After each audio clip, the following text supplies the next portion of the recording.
What is up, you guys? We're discussing today how insane technology is on newer motorcycles. There's nobody up here. If you watch my prior video, my little scenic ride up here, and the views, we are now on the descent. So let's get to it. You know what nobody up here means? A little bit of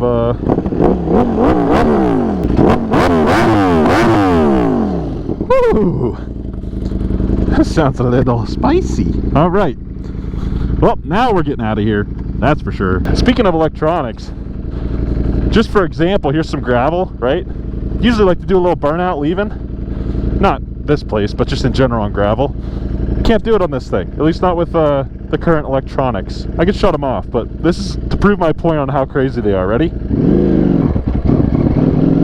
It cut throttle completely to where it doesn't even spin the freaking tire. That's crazy. We're also going to discuss why I think they're such an awesome addition, and then maybe why it's a little much. I'm so glad you guys could join me on this absolutely gorgeous day here in central Pennsylvania. We're currently sitting at 73 degrees. Loving it. The little road they have coming up here is really cool. Super long and actually really well paved. When I get an enduro bike, we're taking that route. That looks fun. Not taking that on this though. If you guys missed the views, feel free to check out my last video on my ride up. I filmed a little bit of a shot just back and forth of the view once you get up there. You can see a little bit of bits and pieces of views as you go down. Kind of weird to think we are the only people on this mountain right now. I have not seen a car going the other way, and I was alone at the top, so. My own private road, not a private racetrack. Holy heck, that had to be flames out the exhaust. Those pops were brutal. So we'll start why I think the electronics on new motorcycles are actually a great help and a great way to protect riders from maybe things that they're not prepared for. So when you get on the upper tier of motorcycles like the one I'm on right now, they have a myriad of features throughout their electronics. This one in particular, you have Ducati traction control, you have their wheelie control, you have stability control, you have engine braking, you have ABS controls, quick shifter, you can decide whether you want that on or off. You have engine power modes, you have all of these, and that's not even including the lean axis that it uses for wheelie control and for cornering ABS. There's just so much going on in these, more premium motorcycles, and even some of the less premium ones that they have those same things. I do think that ABS in general should be on every single motorcycle offered today, and I don't know if that's mandated or not. I doubt it, because I've seen some new ones where you can lock up the tire and not have to worry about turning anything off. However, I just think ABS is a fantastic safety feature and one of the most beneficial to have on a motorcycle. You practice progressive fast pressure in the motorcycle safety courses, which is great, but that doesn't always prepare people. One day of doing that does not prepare beginners for what's to come and the conditions. If it's wet, you have to be very careful. So in my opinion, ABS is one of the best electronics to have. I hate this corner. Can't see around it. We're taking the faster route home. In the last video, we took a more technical road on the way here. On this one, I feel like I want to do a little more high-speed stuff. So there might not be as much talking, and if there is, I apologize if the mic's a little funky. But I think the electronics package on this bike is fantastic. It interferes just enough to give you a seamless experience. I don't even realize when it is kicking in. The only thing that you would ever realize would probably be the wheelie control. And that's just because it flashes a light at you, and obviously you're not looping the bike, so it's doing something. I know people have asked before what my settings I like to run are. So in sport mode right now, I will run through the list of my settings. Sport mode, I have traction control at 3, wheelie control at 1, stability control at 2, engine braking at 1, ABS at 3, and obviously quick shifter. We are going to switch to race mode, and I'll show you guys those settings.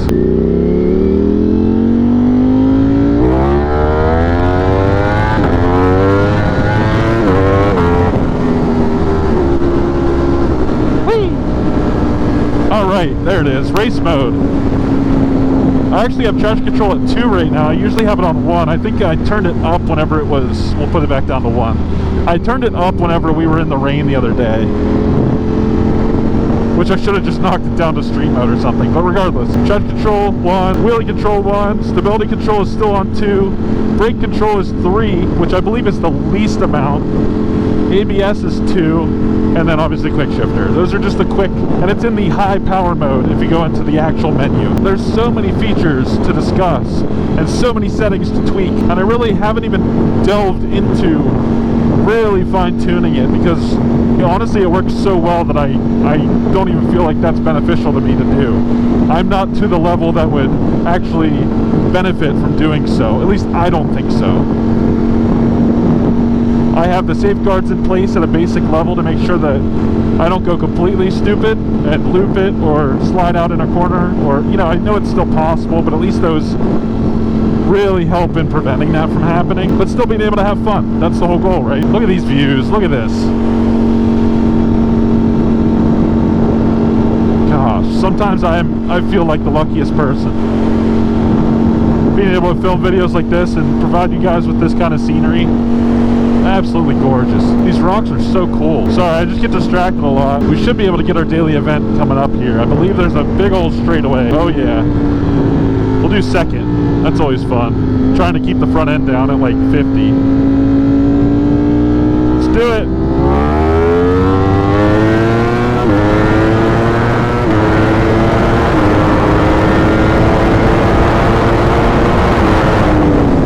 Woo! But there is the other side. You know, it's the same debate that you see in the car world with electric cars. You have people that just give me a carburetor, give me old-fashioned. It's the same thing with electronics on motorcycles. There are still people, and you know, hey, I'll agree with some of their points. It is really fun not to have those nannies that you have to turn off. It's really fun to jump on a bike, rip it, and not have anything interfering with that experience. But I think I still sway more on the side of thinking that electronics are good to have on motorcycles. I want to know what you think below. Are you guys purists that don't think that electronics have a place on these bikes? Or are you like me where you think that it is a good thing to have, you just need to be able to turn them off? And luckily for this bike you can turn everything off if you want to. The really cool part with Kevin's Aprilia, and it's kind of scary when you do it because it looks like you did something wrong, is that when you put his in race mode, it shuts everything off. It tells you no rear ABS, no anything. It just has warning light after warning light on the dash. It's pretty wild stuff. Whereas this one doesn't have any of that because you can pre-configure. Now, granted, you can pre-configure race mode to just have front ABS, and I kind of want to do that, but I also don't really feel the need to screech the rear tire on this thing, especially with how wide it is and how expensive it is. Wow. Beautiful. I can't wait to ride out here in the fall time when all the trees are brown and red and orange. They're going to look amazing. I wonder what the 6130 on this thing is. If I leave it in third, I got some like upper 4-second range.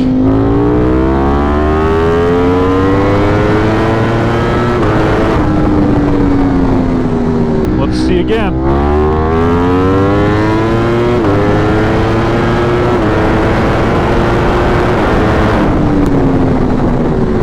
Just beautiful.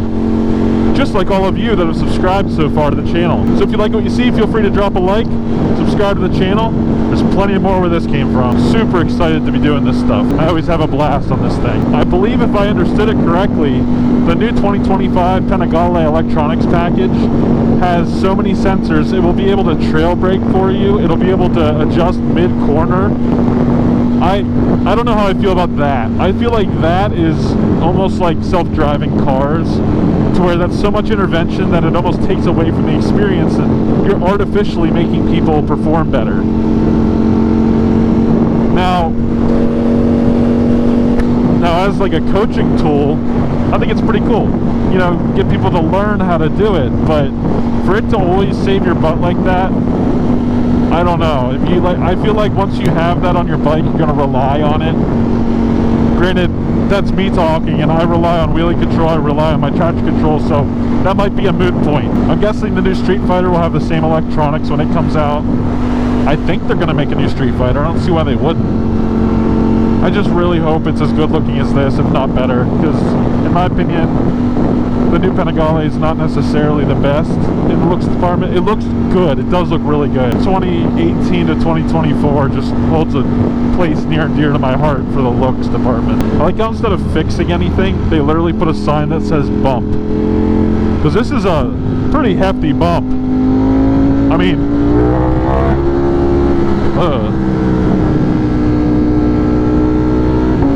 that's PennDOT for you. I guess they're saving the taxpayers money by putting a, you know, even if it's $1,000 sign versus bringing a crew out here to redo the road for a year. Kind of makes sense. Wow. If you put your butt back and like keep your arms straight on the bike and then you floor it, it gives you like tunnel vision. Because I always, you know, obviously I'm preparing for it, so I kind of get down a little bit, hunker into the bike. But if you're just like straight arming it, it kind of feels cool. I think another thing to mention on the electronic side of motorcycles is really the dash and where all that's going. And I think TFT dashes are the way that we should be going. They're so nice and so intuitive, depending on the brand that you use.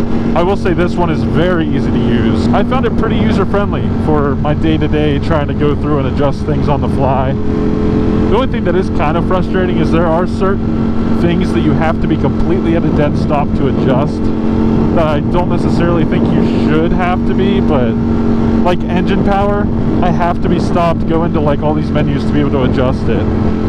Yes, I could preset it to a different mode, but I kind of wish we had custom modes. So Aprilia has custom modes that you're able to set in addition to their sport and their touring mode.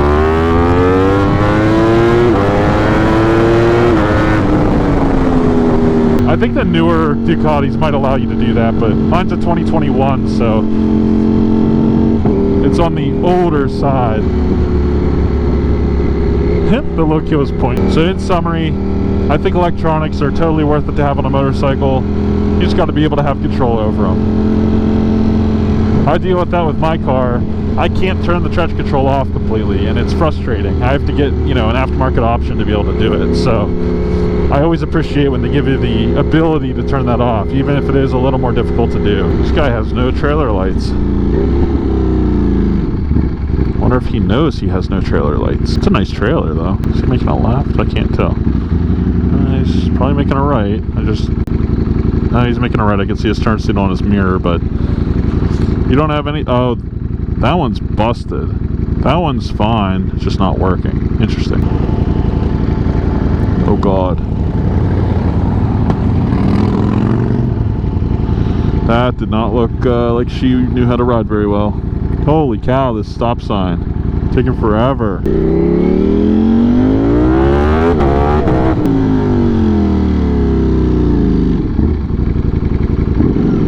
Everybody say hi to the mirrored glass. Hello.